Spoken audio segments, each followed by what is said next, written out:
no coração da Amazônia, onde o rio serpenteia como uma cobra gigante e a floresta guarda segredos ancestrais, está localizado o Batalhão de Operações Ribeirinhas BOPR da Marinha do Brasil, uma unidade de elite forjada no calor equatorial e na bravura de seus homens, conhecida por desbravar os rios e enfrentar os perigos da selva. Lá, em meio a guerreiros experientes, uma nova onda de choque estava prestes a quebrar a rotina. A tenente Ana Clara Bittencourt, recém-saída da escola naval com as melhores notas, foi designada para o comando de um pelotão. Uma das mentes mais brilhantes da nova geração da Marinha, Ana Clara já havia demonstrado sua capacidade em operações na costa, liderando com inteligência e uma determinação que impressionava até os veteranos. Sua chegada ao BOPR seria um marco na história da unidade, a primeira mulher a integrar o batalhão. A partir de hoje, esta é a tenente Ana Clara Bittencourt, que chega para somar forças ao nosso pelotão. Como sabem, é a primeira oficial feminina na história do batalhão. Que todos a recebam com respeito e profissionalismo, anunciou o capitão Ricardo, comandante do BOPR, com um tom de voz firme. No entanto, nos olhos dos homens que formavam o pelotão, via-se uma mistura de incredulidade, desconfiança e até mesmo desprezo. Para eles, acostumados à dureza da vida na selva e aos desafios constantes, Ana Clara era vista como uma intrusa, alguém que não pertencia àquele universo exclusivamente masculino. O olhar do sargento Batista, considerado o braço direito do comandante e um dos mais experientes do batalhão, era particularmente hostil. Sua fama de durão e implacável o precedia, e Ana Clara sentiu o peso de sua avaliação imediata. Espero aprender muito com os senhores. É uma honra servir ao lado de guerreiros tão experientes. Contem comigo para o que precisarem, disse Ana Clara, com a voz firme e sem hesitar. Ela sabia que enfrentaria resistência, mas estava disposta a provar seu valor. No entanto, a realidade se mostrou ainda mais cruel do que Ana Clara imaginava. A partir do momento em que pisou no alojamento, sentiu uma barreira invisível se formar ao seu redor. As piadas rudes e os comentários machistas, antes comuns, cessaram abruptamente. Era como se sua presença contaminasse o ambiente. Os testes físicos da Semana do Inferno, realizados logo após sua chegada, foram a primeira prova de fogo, corridas na lama, escalada de cordas e treinamentos exaustivos nas águas do rio Amazonas. Os homens a observavam com olhares de escárnio, como se dissessem: "Vamos ver quanto tempo você aguenta, Ana Clara." Com a força de vontade que a caracterizava, superou todos os limites, completando cada desafio com tempos impressionantes. Na escalada de cordas, surpreendeu a todos ao completar o percurso em tempo recorde. Na corrida na lama, resistiu até o fim, mesmo com o corpo exausto. No entanto, sua performance não foi suficiente para quebrar o gelo. A inveja e o ressentimento só aumentaram. Essa garota é mesmo casca grossa. Quer mostrar que é macho para ser aceita, comentavam nos banheiros e nas áreas de fumantes. Essas conversas, como facas afiadas, atingiam o coração de Ana Clara. Ela tentava manter a compostura, mas a solidão e a sensação de impotência a invadiam. O assédio do sargento Batista se tornou cada vez mais explícito. Ele a colocava em posições desfavoráveis durante os treinamentos de tiro, atrasava sua manutenção dos equipamentos e a isolava nas missões. "Tenente, ainda não limpou o fuzil. Não temos tratamento especial para mulheres aqui. Seja rápida", dizia ele, com um sorriso cínico. Ana Clara mordia os lábios, contendo a raiva. Sabia que qualquer reação seria usada contra ela, como prova de que mulheres não pertenciam àquela unidade. Ninguém a defendia. O capitão Ricardo, ciente da situação, preferia se manter neutro, enquanto os outros oficiais se afastavam para não se envolverem. À noite, Ana Clara se lembrava do rosto de seu pai. O general Augusto Bittencourt, um dos mais respeitados oficiais do Exército Brasileiro, conhecido por sua integridade e coragem. Ele não havia se oposto à sua decisão de seguir carreira militar, mas a havia feito prometer que nunca usaria seu nome para obter vantagens. Ana Clara se esforçava para cumprir essa promessa, mesmo que isso significasse suportar humilhações. Ela sabia que uma simples ligação para o pai poderia resolver todos os seus problemas, mas seu orgulho e sua honra de militar não permitiam que fizesse isso. Acreditava que tinha que vencer aquela batalha sozinha. E assim, Ana Clara seguia, como se estivesse presa em uma caverna escura, protegendo a chama de sua esperança com as próprias mãos, lutando para sobreviver a cada dia. Mal sabia que, no final daquele túnel, não havia uma saída, mas sim um abismo ainda mais profundo e sombrio. A vida da tenente Ana Clara no BOPR era como caminhar sobre o gelo fino. Sua competência, em vez de ser um mérito, se tornava um combustível para a hostilidade. O boicote do Sargento Batista e seus seguidores era uma realidade escancarada. Nos treinamentos de combate na selva, era sempre designada para as posições mais perigosas. Nas simulações de invasão, seu papel era o de isca, com pouca ou nenhuma proteção. O apoio de fogo dos companheiros falhava nos momentos cruciais, e as comunicações eram cortadas. Ana Clara escapava por pouco, graças a seus instintos e habilidades. Após os treinamentos, seu corpo estava coberto de hematomas, mas as críticas não cessavam. Tenente, por que agiu de forma tão imprudente? Ainda não aprendeu o que é trabalho em equipe, dizia o Sargento Batista, com sarcasmo. Ana Clara se recusava a se defender. Sabia que a verdade não importava naquele ambiente. As refeições eram outro tormento. Quando pegava sua bandeja e se sentava à mesa, os homens se levantavam e iam para outro lugar. A sensação de estar mastigando areia, sozinha em meio ao refeitório vazio, era insuportável. Aquele boicote infantil e covarde corroía sua alma. Sua única válvula de escape era o treinamento. Exaustão física a fazia esquecer a solidão e a humilhação. Sua resistência impressionava alguns soldados mais jovens, mas eles não ousavam se aproximar, sob o olhar ameaçador do Sargento Batista. Certa noite, o pelotão organizou uma festa em um bar próximo à base. Ana Clara detestava essas ocasiões, mas sabia que não podia faltar. Como era de se esperar, após alguns copos de cerveja, os comentários maldosos e o assédio reprimido começaram a vir à tona. Nossa tenente Ana Clara bebe como gente grande, uma oficial das operações ribeirinhas de respeito, disse um soldado, com ironia, enchendo seu copo. Ana Clara virou o copo de uma vez. Queria se embriagar para esquecer aquela realidade odiosa, mas a cerveja só a deixava mais lúcida. Quando o clima se tornou mais pesado, o Sargento Batista, como se estivesse esperando por aquele momento, começou a falar. Seus olhos brilhavam com malícia. Tenente, sejamos sinceros. Sabe por que não gostamos de você? É porque você é mulher, é militar. Mas também é mulher. Deveria ser mais delicada, mais feminina. É assim que os homens gostam. Não é, rapazes? Gargalhadas ecoaram por todo o bar. Ana Clara sentiu o sangue ferver. Queria se levantar e ir embora. Mas suas pernas estavam paralisadas. Não vim aqui para ser delicada. Vim para cumprir meu dever de militar. Respondeu, com a voz embargada. O Sargento Batista se irritou. Acha que é muito macho. Escuta aqui. Ana Clara, por causa de mulheres como você, nós homens temos que nos sacrificar. Você vem aqui com essa pose de superior e ainda exige tratamento igualitário. Isso não é injusto. Você não passa de uma mulher querendo ocupar o lugar dos homens de verdade, disse ele, aproximando-se de Ana Clara, com o hálito carregado de álcool. Ana Clara se levantou com a voz trêmula. Sargento, está passando dos limites. Passando dos limites, estou dizendo a verdade. Você quer saber o que os homens de verdade precisam? De uma mulher que saiba lutar na cama, não na selva. Naquele momento, uma faísca brilhou nos olhos de Ana Clara. Ela empurrou o Sargento Batista com força e gritou, não me toque, está me desrespeitando. Uma vadia como você. Quando o Sargento Batista levantou a mão para agredi-la, uma voz gélida soou no bar. Pare com isso, era o Capitão Ricardo, que até então havia permanecido em silêncio. O Sargento Batista recuou e Ana Clara saiu do bar, correndo. O vento frio da noite amazônica chicoteava seu rosto. As lágrimas escorriam enquanto caminhava de volta para a base. Sentia-se humilhada, ultrajada e revoltada com a cumplicidade dos outros. Eles eram todos culpados. Ao chegar ao alojamento, chorou copiosamente no chuveiro. A água quente se misturava com suas lágrimas. Todos os momentos de sua vida, desde a decisão de ser militar até aquele instante, passaram por sua mente como um filme. Naquela noite, Ana Clara pensou em pedir transferência, mas, na manhã seguinte, ao ver o sol nascer sobre o rio, recuperou suas forças. Se eu fugir agora, darei razão a eles. Não posso me dar por vencida, disse a si mesma. Seu olhar se tornou firme novamente. A guerra invisível ainda não havia terminado. Pelo contrário, estava apenas começando. Após o incidente no bar, o clima no batalhão se tornou ainda mais tenso. A resistência de Ana Clara havia ferido o ego do Sargento Batista.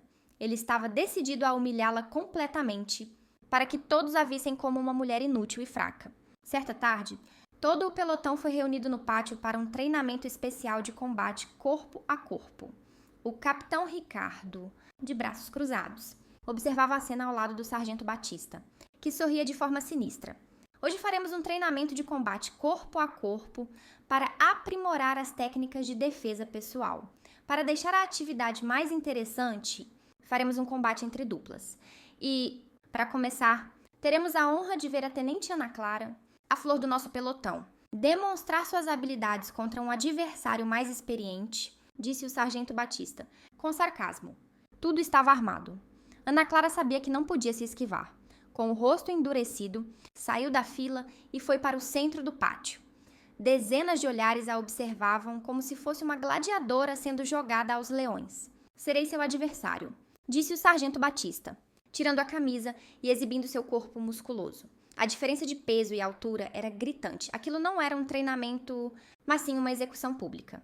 Sargento, deixe-me lutar com a tenente primeiro, disse um soldado mais jovem, revoltado com a situação. Mas o sargento Batista o interrompeu com um olhar furioso. Cale a boca! Isto é uma ordem. Tenente, está pronta? Perguntou. Ana Clara não respondeu. Apenas se colocou em posição de luta. Seu coração batia forte, mas não por medo. Era a raiva que a consumia. Jurou que, mesmo que caísse, não pediria clemência. Começar! Gritou o capitão Ricardo. No mesmo instante, o sargento Batista avançou como um animal selvagem. Não usava técnicas. Apenas tentava esmagá-la com sua força bruta. Ana Clara se movimentava com agilidade, esquivando-se dos golpes e buscando uma brecha. Ana Clara, faixa preta em jiu-jitsu e muay thai, confiava em sua técnica e velocidade. Após alguns minutos de luta, conseguiu se defender surpreendentemente bem. Aquilo não era o que o sargento Batista esperava. Irritado, ele partiu para o ataque novamente, com mais fúria, e, desta vez, usou de sua força para agarrá-la e tentar tocá-la. Suas mãos a apertaram com força nos seios e nas coxas.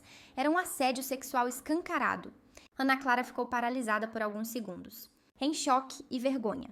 O sargento Batista aproveitou a oportunidade para derrubá-la no chão.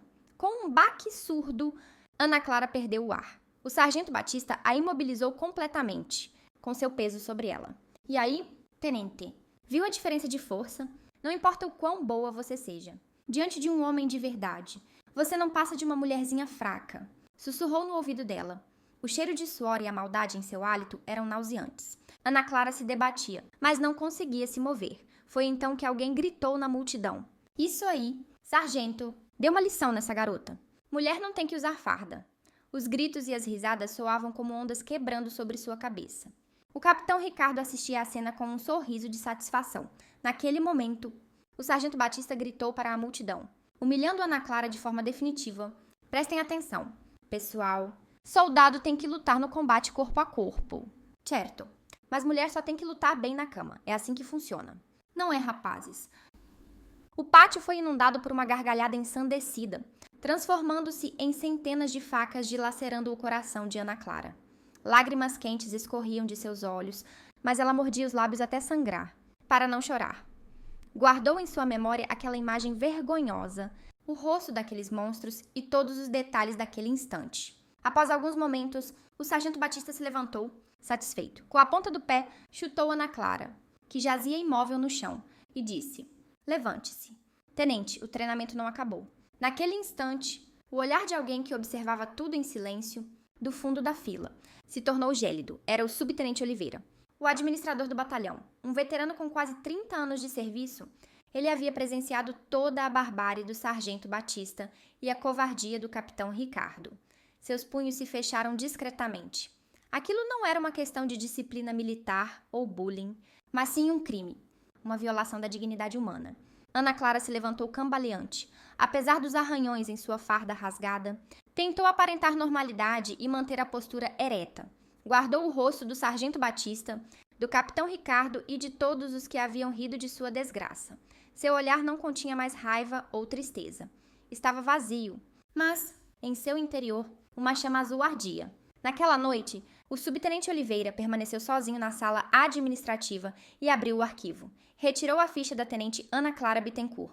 Precisava confirmar algo. Ao ver o nome do pai, General Augusto Bittencourt, com o cargo de comandante militar da Amazônia, ficou em choque. Não pode ser.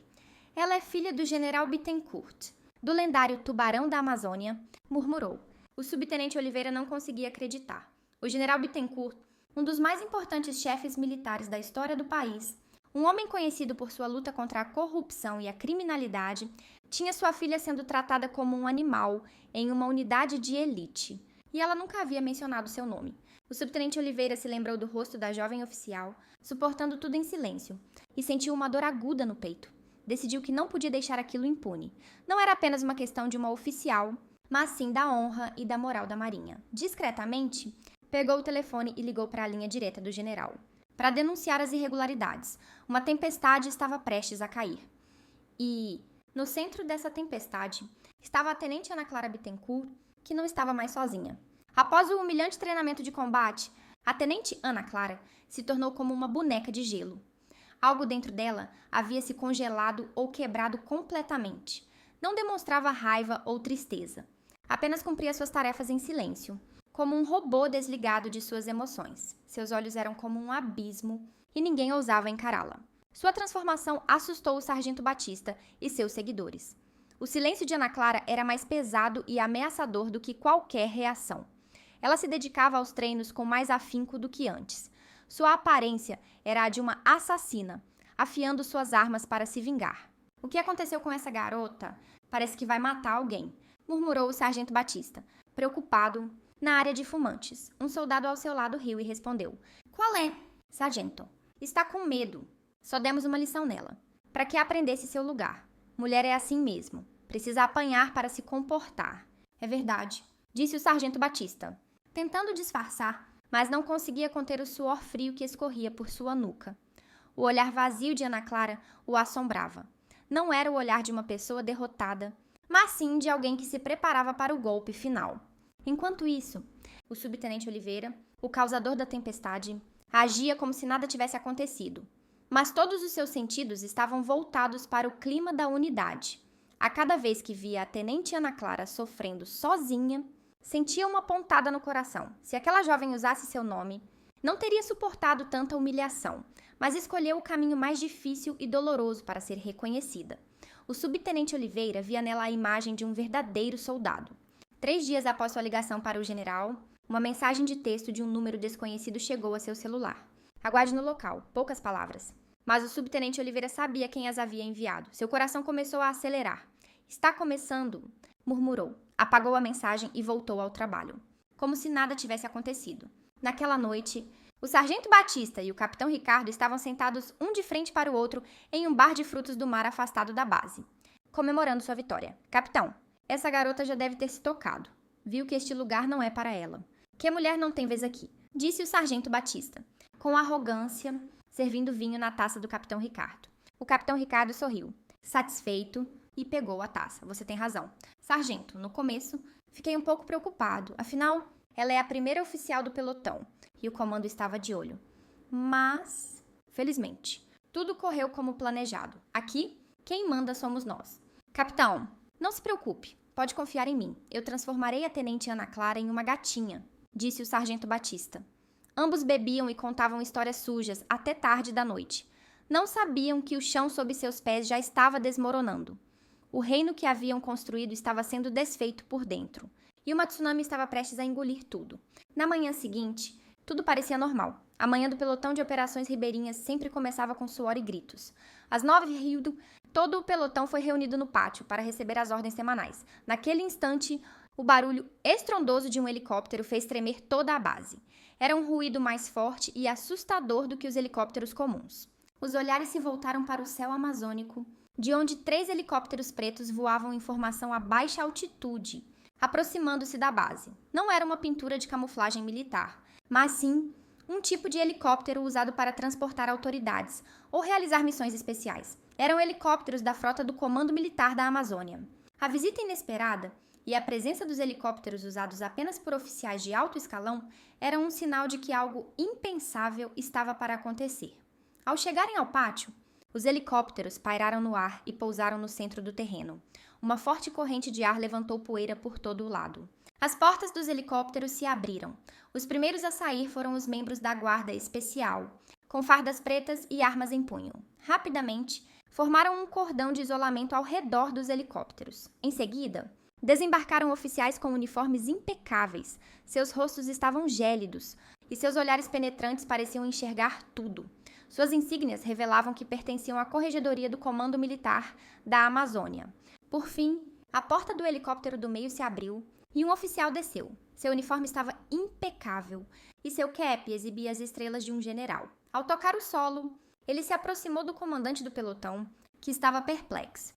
Sem cumprimentá-lo, disse com a voz de aço: a partir de agora, o pelotão de operações ribeirinhas está sob o controle da Corregedoria, por ordem expressa do comandante militar da Amazônia. Todas as comunicações da unidade estão cortadas e todos devem aguardar em seus postos.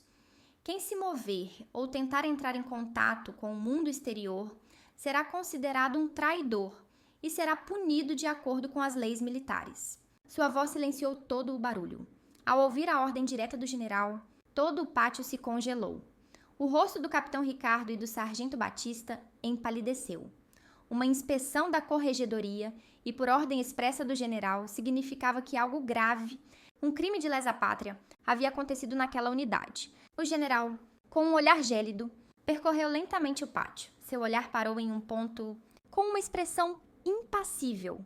Começou a caminhar em direção à tenente Ana Clara Bittencourt, que estava parada na fila. Uma grande tempestade havia chegado à Amazônia.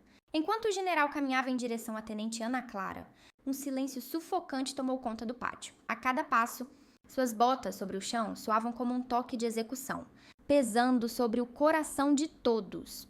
O sargento Batista e o capitão Ricardo engoliram a saliva com dificuldade. Seria por causa daquilo, mas rapidamente balançaram a cabeça. Se confortavam com a ideia de que o general não se envolveria pessoalmente, de forma tão cruel, por causa de uma simples tenente. O general parou em frente a Ana Clara. Viu os hematomas em sua farda e o cansaço em seu rosto. Mas não demonstrou nenhuma emoção, disse, com a voz alta e clara, para que todos pudessem ouvir. Tenente Ana Clara Bittencourt, sou o general Augusto Bittencourt, comandante militar da Amazônia. A partir de agora, por minha ordem, estamos garantindo a sua segurança. Venha comigo. Ao ouvir as palavras garantindo a sua segurança, o pátio voltou a murmurar. Não era uma investigada, mas sim uma protegida. A situação tomava um rumo que ninguém esperava. Ana Clara também estava perplexa. Não imaginava que tudo aquilo era por sua causa e apenas olhava atônita para o general. Vamos, disse o general, com um tom firme. Ana Clara começou a segui-lo como se fosse atraída por um ímã. A cena de sua saída da fila e caminhando pelo pátio ao lado do general parecia um filme. Naquele instante, Ana Clara não era mais uma oficial solitária e excêntrica do pelotão. Era o centro da tempestade. Ao entrarem no prédio do comando, já estava totalmente sob o controle da corregedoria. Todos os computadores estavam lacrados e os armários de documentos tinham selos de evidências. O comandante e os oficiais não podiam sair de suas salas e estavam sentados com rostos tensos sob a supervisão dos oficiais da corregedoria. O sargento Batista e o capitão Ricardo estavam presos em suas salas, em meio ao caos. Do lado de fora, podiam ouvir o barulho de documentos sendo confiscados, arquivos sendo vasculhados e computadores sendo reiniciados. Sabiam que seus crimes estavam vindo à tona.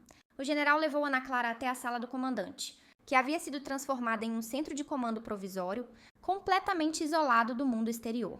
Aguarde um momento. O presidente quer falar diretamente com você, disse o general, e começou a operar os equipamentos de comunicação. Ana Clara estava ainda mais confusa, porque o presidente queria falar diretamente com ela. Após alguns instantes, o monitor se ligou e o rosto de um homem apareceu, o uniforme impecável, as 3 estrelas em seu cap e um rosto familiar. "Pai!" exclamou Ana Clara, involuntariamente. O homem na tela era o general Augusto Bittencourt, conhecido como Tubarão da Amazônia, e era seu pai. Naquele instante, Ana Clara entendeu como tudo havia começado. Alguém havia avisado seu pai. O rosto do general na tela estava duro, sem emoção, mas, em seus olhos, a dor, pela dor que sua amada filha havia sofrido, e a fúria vulcânica contra aqueles que haviam ousado macular a honra de sua filha e da marinha ferviam em conjunto. "Minha filha", disse ele, com a voz de um pai diante de sua filha ferida. Aquela simples palavra foi o suficiente para que tudo o que Ana Clara havia reprimido explodisse. Desde que se tornara militar, nunca havia se mostrado fraca diante do pai, mas agora era diferente. A angústia, a raiva, a humilhação e a solidão, reprimidas durante tanto tempo, vieram à tona e lágrimas quentes escorriam por seu rosto. "Me desculpe. Pai, pensei que pudesse suportar sozinha. Não queria manchar seu nome", disse ela. Chorando, na tela, o general observava a filha em silêncio. Também apertava os punhos sob a mesa. Após alguns instantes, quando o choro da filha diminuiu, voltou a falar. Sua voz agora era a do tubarão da Amazônia. Fria, grave e sem piedade. Está tudo bem. Você suportou tudo com orgulho.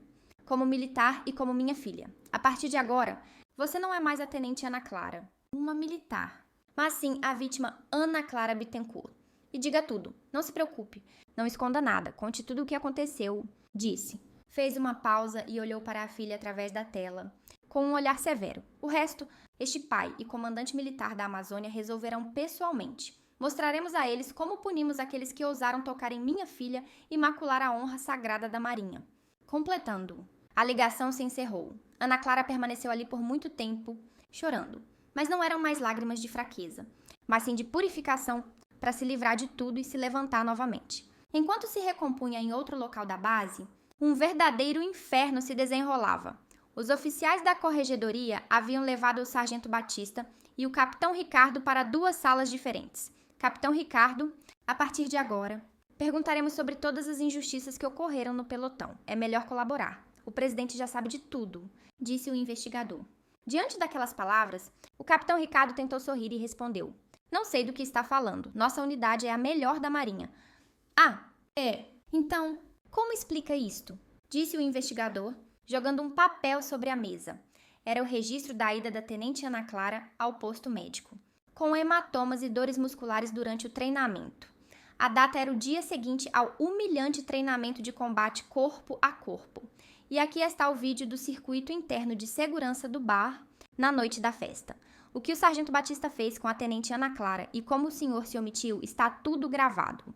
O rosto do capitão Ricardo empalideceu. Eles sabiam de tudo. O sargento Batista, que estava sendo interrogado em outra sala, também tentou disfarçar. Entre soldados, essas coisas acontecem, dizia. Quando o investigador mentiu dizendo que o capitão Ricardo havia confessado que tudo era culpa do sargento Batista. Ele desabou. Não é verdade. Não foi só eu. O capitão e os outros também participaram. Aquela vadia estava se oferecendo. Disse, desesperado. Suas desculpas covardes e a troca de acusações comprovavam que o nome de soldados que tanto ostentavam não passava de uma máscara. O estrondo do tubarão da Amazônia estava apenas começando. A partir de agora, uma verdadeira caçada para remover ossos e pele e destruir até a alma seria iniciada. A inspeção da corregedoria não era uma simples investigação, mas sim uma cirurgia para erradicar o problema. Sob o comando do general, os oficiais da corregedoria começaram a dissecar o pelotão de operações ribeirinhas. Seus primeiros alvos foram o capitão Ricardo e o sargento Batista, mas seus objetivos finais eram os problemas estruturais da unidade e todos aqueles que haviam se omitido. A sala de interrogatório era um lugar terrível. Sargento Batista, esta é sua última chance. Se confessar tudo o que fez, consideraremos uma pena mais branda. Mas, se continuar mentindo, não apenas perderá sua farda, como também será acusado de todos os crimes previstos nas leis militares: abuso de poder, tortura, assédio sexual, desrespeito à hierarquia, insubordinação, e eu farei com que o resto de sua vida apodreça em uma prisão militar, disse o investigador. Esta é uma ordem expressa do general. Diante do aviso gelado do investigador, o sargento Batista se descontrolou, começou a chorar e implorar, confessando todas as suas atrocidades. Desde o assédio iniciado no primeiro dia da chegada da tenente Ana Clara, até o boicote durante os treinamentos, o assédio sexual na festa e a humilhação pública no pátio, sua confissão era tão repugnante e covarde que o rosto do jovem investigador se contorcia de raiva. O capitão Ricardo também tentou se esquivar da responsabilidade, mas, diante das evidências, acabou confessando tudo. Admitiu que havia se esquecido de seu papel de comandante, que havia se omitido, tolerado e até mesmo incentivado os crimes de seus subordinados. No entanto, a navalha da corregedoria não parou por aí. Um a um, todos os membros do pelotão que haviam rido ao testemunhar as atrocidades do sargento Batista foram convocados. O que você estava fazendo naquele momento? Você viu? Porque ninguém fez nada. Estava se divertindo, perguntava o investigador. Diante daquelas perguntas diretas, os membros que antes gritavam por um exército de homens leais desabaram de forma deplorável. Fui levado pela multidão. Tinha medo do sargento Batista e não ousava dizer nada. O que eu poderia fazer? Disseram. Suas desculpas eram covardes. O investigador olhou-os nos olhos e disse: Sabem qual é o maior crime de um soldado? Não é fugir do inimigo, mas sim se calar diante da injustiça. Vocês viram um companheiro, uma oficial superior sendo pisoteada por animais, mas fecharam os olhos para proteger seus traseiros. Não sentem vergonha da farda que vestem. Quem manchou a honra da Marinha não foi a tenente Ana Clara, mas sim vocês. Cada palavra do investigador era como uma facada em seus corações. Homens que haviam vivido aqui está o final da história, em português do Brasil. Mas a senhora lutou sozinha contra todas aquelas injustiças, sem perder o orgulho de ser militar. Sua postura de não se curvar diante da injustiça, essa é a imagem de um verdadeiro soldado que eu admirei durante toda a minha vida. O que eu fiz não foi um ato de grande coragem, foi apenas que, como militar, eu queria proteger um verdadeiro soldado, disse com uma serenidade serena. Diante da confissão serena do subtenente, Ana Clara sentiu um calor subir de dentro do peito. Inclinou a cabeça em silêncio, em agradecimento. Mais uma vez percebeu que vencer o grande mal não era feito por um super-herói, mas sim quando as pequenas coragens de pessoas comuns se uniam e não se calavam diante da injustiça. Com o tempo, foi promovida a capitã fora do prazo e, ao mesmo tempo, foi formalmente nomeada comandante da Companhia Fênix. Esta foi a primeira vez na história da Marinha que uma oficial feminina se tornou comandante de uma unidade de elite. No dia de sua posse, seu pai, o general Augusto Bittencourt, visitou a unidade, prestes a se aposentar. Ele veio não como um general, mas como um pai comum, para testemunhar o momento mais glorioso de sua filha. Após a cerimônia de posse, os dois caminharam juntos por um caminho deserto atrás da montanha. Agora você realmente se tornou uma militar que superou até mesmo o seu pai. Muito bem. Minha filha, disse o general, com profundo orgulho em sua voz. De forma alguma, ainda não cheguei nem aos seus pés. Não, você já me superou. Eu dediquei minha vida a usar a faca para dissecar as injustiças de fora para dentro. Mas você venceu tudo de dentro, do próprio coração da injustiça, e criou uma nova esperança. O general sabia o quão difícil e grandioso aquilo era. Parou por um momento e segurou os ombros da filha. Os olhos do tubarão da Amazônia eram duros como aço. Eu comandei inúmeros subordinados. A verdade é que todas as noites eu tinha medo, com receio de que você desmoronasse, que fosse quebrada, mas você foi muito mais forte do que eu imaginava. Obrigado. Ana Clara, obrigado por ter se tornado uma militar excelente e obrigado por ser uma filha da qual me orgulho muito. Diante da confissão sincera do pai, Ana Clara também se emocionou. Em vez de abraçar o pai, ficou ereta e fez a saudação militar. Aquela era a forma de expressar o respeito e o amor mais profundos que podia oferecer ao seu pai.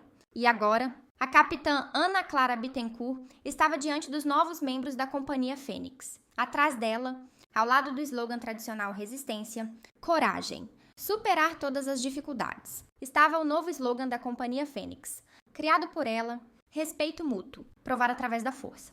Os jovens militares, com diferentes gêneros e origens, que haviam acabado de passar pelo processo de seleção, a olhavam com olhos cheios de tensão e excitação.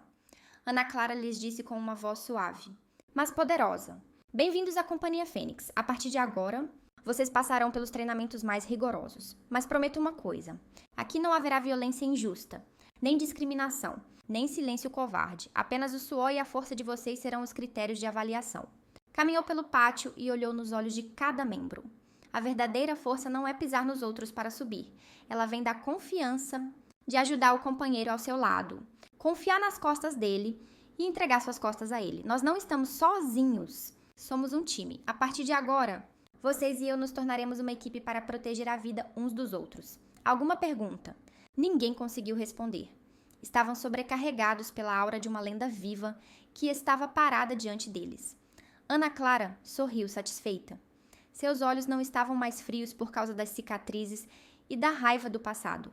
Estavam calorosos e brilhantes com a esperança no futuro, uma profunda crença em seu pessoal e uma paixão ardente por novos desafios. A pequena chama que antes havia queimado sozinha na escuridão, agora havia se tornado uma grande tocha, guiando inúmeras outras chamas. A lenda da capitã Ana Clara Bittencourt estava apenas começando.